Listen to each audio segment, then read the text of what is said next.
Hello guys, welcome to Indian affairs. I hope कि आपका आज का दिन शानदार हो और लाइफ में आपके जो भी गोल्स और टारगेट है आप उनको सक्सेसफुली अचीव करें। बढ़ते हैं पिछले 24 घंटों की सबसे इंपॉर्टेंट टॉप 10 अपडेट्स की तरफ, जो कि हम 20-30 न्यूज आर्टिकल्स में से सिलेक्ट करते हैं। आज की सबसे पहली अपडेट आ रही है भारत की रेमिटेंसेस को लेकर। भारत के लोग फॉरेन कंट्रीज में जब जॉब करने के बाद अपनी सेविंग्स भारत में अपने घर परिवार को बेचते हैं, उसको रेमिटेंसेस कहा जाता है। दरअसल पिछले कल वर्ल्ड बैंक ने साल 2023 के लिए दुनिया भर के देशों की रेमिटेंसेस की एक रिपोर्ट जारी की है। वर्ल्ड बैंक के मुताबिक पिछले साल भारत को $120 बिलियन की रेमिटेंसेस आई हैं। ये लगातार दूसरी बार है जब भारत ने रेमिटेंसेस के मामले में $100 बिलियन का फिगर क्रॉस कर लिया हो। जहां पर पिछले साल 2022 में भारत को $111 बिलियन की रेमिटेंसेस आई थी, वहीं पर इस बार $120 बिलियन की रेमिटेंसेस आई हैं। टॉप के ऊपर फर्स्ट पोजीशन के ऊपर खैर भारत ही है।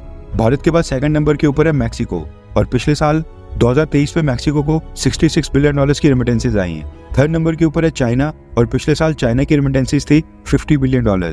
फोर्थ नंबर के ऊपर $39 बिलियन की रेमिटेंसेस के साथ फिलीपींस है, और पाकिस्तान ने भी टॉप 5 में जगह हासिल की है, और पिछले साल 2023 में पाकिस्तान को $27 बिलियन की रेमिटेंसेस मिली हैं। आज की सेकंड अपडेट आ रही है भारत और सऊदी अरब को लेकर। एक समय ऐसा था जब मुस्लिम भाईचारे के चलते सऊदी अरब अपनी सेना को ट्रेनिंग देने के लिए पाकिस्तान भेजा करता था। भारत के साथ सऊदी अरब के कुछ ज्यादा खास सैन्य संबंध बिल्कुल नहीं थे, लेकिन पिछले कुछ सालों में डायनामिक्स काफी तेजी से बदल गए हैं। हुआ ये कि लास्ट ईयर सऊदी अरब ने भारत से रिक्वेस्ट करके कहा कि हम उनकी नेवी के कुछ पर्सनल्स को भारत में ट्रेनिंग कोर्स करवाएं। सऊदी अरब चाहता था कि वो भारत के साथ मिलिट्री टू मिलिट्री टाइज को और भी मजबूत करे, इसलिए भारत सरकार ने इसको ग्रीन सिग्नल दे भी दिया। और पिछले साल दोनों देशों की हिस्ट्री में वो पहली बार हुआ था जब सऊदी नेवी के ट्रूप्स ने भारत में आकर 4 हफ्ते की ट्रेनिंग कंप्लीट की थी। इसमें सी फेस भी था और हार्बर फेस भी था। अब जो इंडियन नेवी ने सऊदी नेवी के ट्रूप्स को पिछले साल ट्रेनिंग दी थी, वो सऊदी नेवी के सीनियर ऑफिसर्स को इतनी ज्यादा पसंद आई कि उन्होंने इस बार भी भारत से सेम रिक्वेस्ट की और कहा कि भारत भी एक बार फिर से सऊदी नेवी के पर्सनल्स को यहाँ पर ट्रेनिंग दे। और खबर निकल कर आ रही है कि भारत ने इस बार भी सऊदी अरब की रिक्वेस्ट को मान लिया है। रिपोर्ट के मुताबिक केरला के कोची में जो इंडियन नेवी का नेवल बेस है, वहाँ पर सऊदी अरब नेवल फोर्सेस के 76 पर्सनल्स आ गए हैं। ये सब किंग फाहद नेवल एकेडमी सऊदी अरब के ट्रूप्स हैं, और इन्होंने कोची में फर्स्ट ट्रेनिंग स्क्वाड्रन को ज्वाइन कर लिया है। अभी अगले 4 हफ्तों तक इंडियन नेवी के साथ ट्रेनिंग करेंगे। आज की थर्ड अपडेट आ रही है भारत और रशिया को लेकर। रशिया के विदेश मंत्री सर्गेई लावरोव ने भारत को लेकर स्टेटमेंट दी है।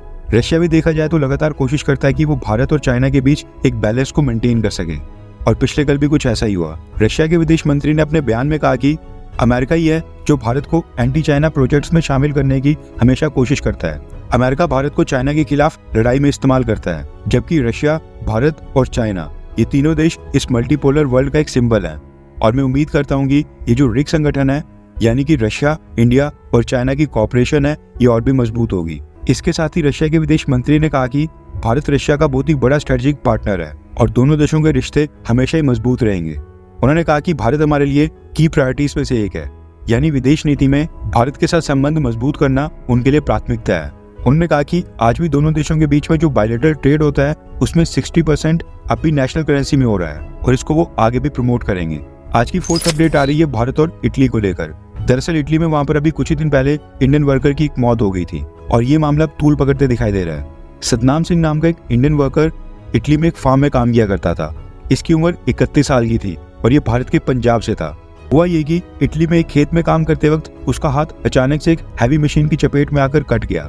लेकिन सतनाम सिंह का जो इटालियन एम्प्लॉयर था, उसने सतनाम सिंह को हॉस्पिटल ले जाकर उसका इलाज नहीं करवाया, बल्कि उसको उसके घर के पास वहां पर सड़क किनारे उसको और उसकी बीवी को गाड़ी से निकालकर अपने घर वापस चले गया।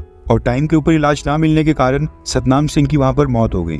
रिपोर्ट आ रही है कि सतनाम सिंह को उसके एम्प्लॉयर ने वर्कर के तौर के ऊपर रजिस्टर भी नहीं करवाया था। अब इस घटना के बाद इटली के अंदर वहां पर कई सारे वर्कर्स सड़कों के ऊपर उतर आए हैं, और उन्होंने प्रोटेस्ट करते हुए सरकार से ये मांग की है कि वहां पर लेबर लॉज को मजबूत किया जाए, और जिस एम्प्लॉयर ने सतनाम सिंह को सड़क किनारे मरने के लिए फेंक दिया था, उसके ऊपर कड़ी कार्रवाई हो। इन सब के बाद इटली की प्राइम मिनिस्टर जॉर्जिया मेलोनी ने भी इस घटना के ऊपर दुख जताया है, और संसद में कहा है कि सतनाम सिंह के दोषियों के खिलाफ वो कड़ी कार्रवाई करेंगे। अब इस पूरे विवाद के बाद भारत सरकार ने भी इटली की सरकार से कांटेक्ट करके इस केस में स्ट्रिक्ट एक्शन लेने की मांग की है, और सतनाम सिंह का पार्थिव शरीर जल्दी से भारत भेजने का आग्रह किया है। आज की फिफ्थ अपडेट आ रही है अफ्रीकन देश केन्या से। जैसे कि मैंने आपको पिछले कल बताया था कि सरकार के टैक्स बढ़ाने के बाद केन्या में वहां पर लोग सड़कों के ऊपर उतरकर वहां पर दंगे फसाद कर रहे हैं, पब्लिक प्रॉपर्टी को निशाना बना रहे हैं। यहाँ तक कि केन्या की संसद को भी उन्होंने आग के हवाले कर दिया था। भीड़ को कंट्रोल करने के लिए केन्या पुलिस की जवाबी कार्रवाई में 22 लोगों की जान चली गई थी, जबकि कई सारे घायल भी हो गए थे।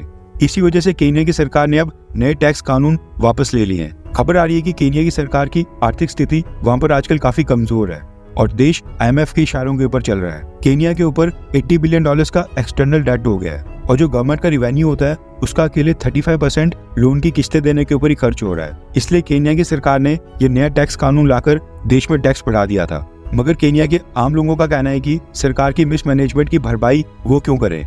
न ही केन्या में सरकार उनको कोई अच्छी फैसिलिटीज देती है और ऊपर से कोविड-19 के बाद तो अभी भी वहां पर कई बिजनेसेस घाटे से उबर ही नहीं पाए हैं। आज की 6th अपडेट आ रही है मालदीव्स को लेकर एंड ये न्यूज सुनने के बाद ये कहना गलत नहीं होगा कि मालदीव्स के रोने के दिन अब स्टार्ट हो गए हैं। दरअसल फिच क्रेडिट रेटिंग एजेंसी ने मालदीव्स की रेटिंग्स को डाउनग्रेड कर दिया है। मालदीव्स की रेटिंग पहले B- थी, जिसको फिच ने डाउनग्रेड करके CCC+ की कैटेगरी में डाल दिया है।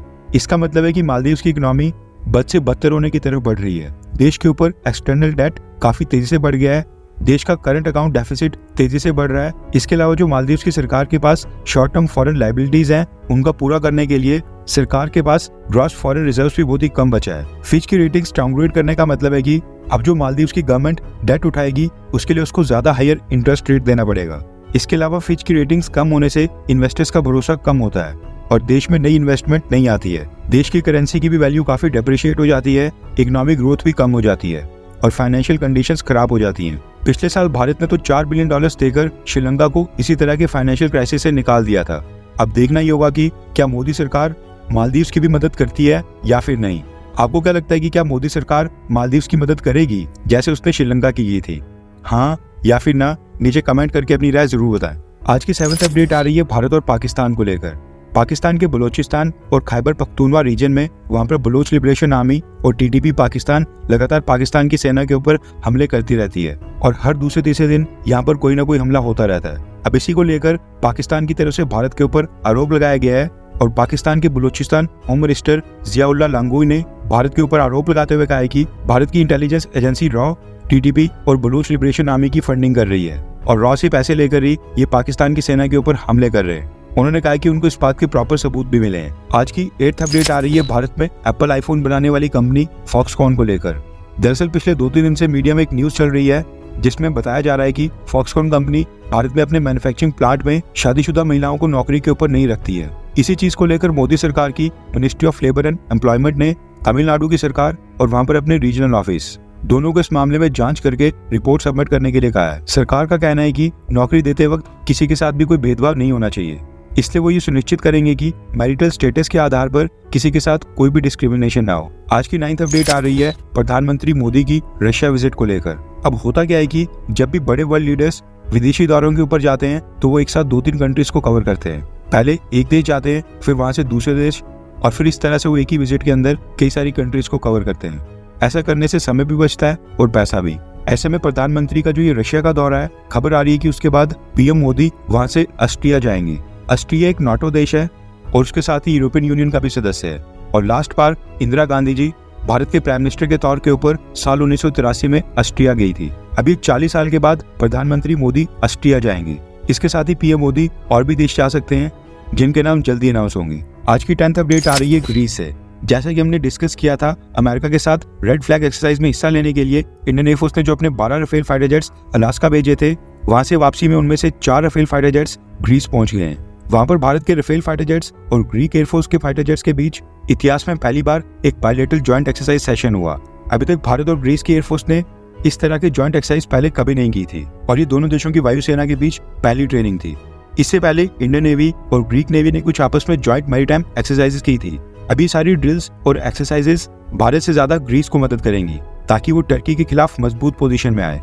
लेकिन भारत ग्रीस की सेना के साथ इन जॉइंट एक्सरसाइजेस में हिस्सा लेकर टर्की को काउंटर करने की कोशिश कर रहा है ताकि टर्की थोड़ा सुधर जाए और भारत के कश्मीर मसले में टांग ना अड़ाए। आज के लिए बस इतना ही। जय हिंद, वंदे मातरम।